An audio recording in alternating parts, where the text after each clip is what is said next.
নির্বাচিত হইলে বা নোয়াখালীটাকে গিলে খাওয়ার কোনো সুযোগ নাই। 12 তারিখ আপনারা রাতের আধারে 500 টাকা খাইয়া যাকে ভোটটা মারি দিবেন তারা সারা বছর কষ্ট দিবে, তারা সারা বছর আপনাদেরকে জাহান্নামের আগুনে জ্বলাবে। আল্লাহর কসম, আমার মৃত মা বাবার কসম করে বলছি, পবিত্র কোরআনে হাত রেখে, যে আমার এমপির ভাতাটুকু আমি আবারও আপনাদেরকে এই প্রতি অসহায় 2টি থানার মধ্যে আমি দিয়ে বিতরণ করে দিয়ে, এবং আমি এটাও ঘোষণা করছি মহান আল্লাহকে সাক্ষী রেখে যে কোনো ধরনের টেন্ডারবাজি, দুর্নীতি, চাঁদাবাজি এই ধরনের কাজ তো দূরের কথা, আমার প্রতি মাসের যে আল্লাহ যদি আমাকে এমপি করায়, প্রতি মাসের যে সম্মানী এমপি সাহেবের যে বেতনটা এই 2 আসনের সবচেয়ে গরিব মানুষের মধ্যে আল্লাহকে সাক্ষী রেখে আমার মরহুম বাবা মায়ের নামে কসম করে আমি বলছি আমি সেটা দিয়ে দেব।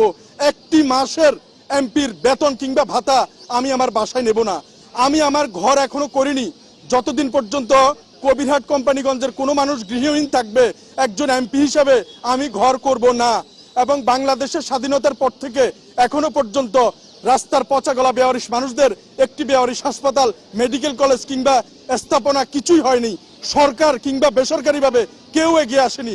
সব তেলের মাথায় শুধু তেল দিতে আসে, কোনো গ্রুপ অফ কোম্পানিও এগিয়ে আসে নাই।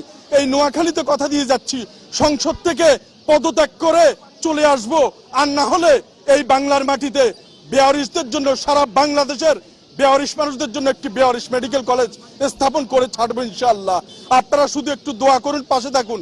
আওয়ামী লীগ, জামাত, বিএনপি, জাসদ, বাসদ, এনসিপি সবাই আমার ভাই, সবাইকে আমি ভালোবাসি, কারোর সাথে আমার দ্বিমত নাই, প্রত্যেকের জন্য দোয়া করি। কিন্তু আওয়ামী লীগ, বিএনপি, জাসদ, এনসিপি কেউ যদি এই একটা আসন নাও পায় ওনাদের কিচ্ছু আসে যায় না, তারা সংস্কার গঠন করতে পারবে। কিন্তু আমি যদি একটা আসন পাই, বাংলাদেশের সকল বেওয়ারিশ মানুষ জিতে যাবে।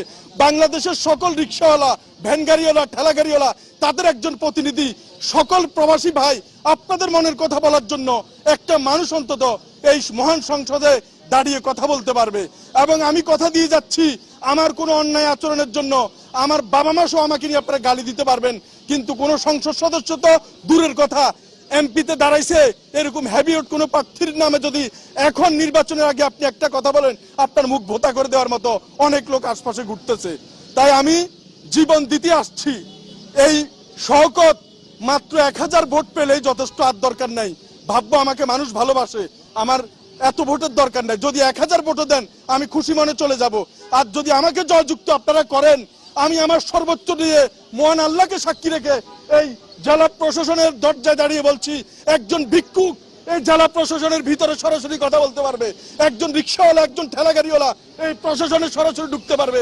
এখানে ভয় কেউ আসতে চায় না। আমি আমার জীবন দিয়ে হলেও আমি ওয়াদাবদ্ধ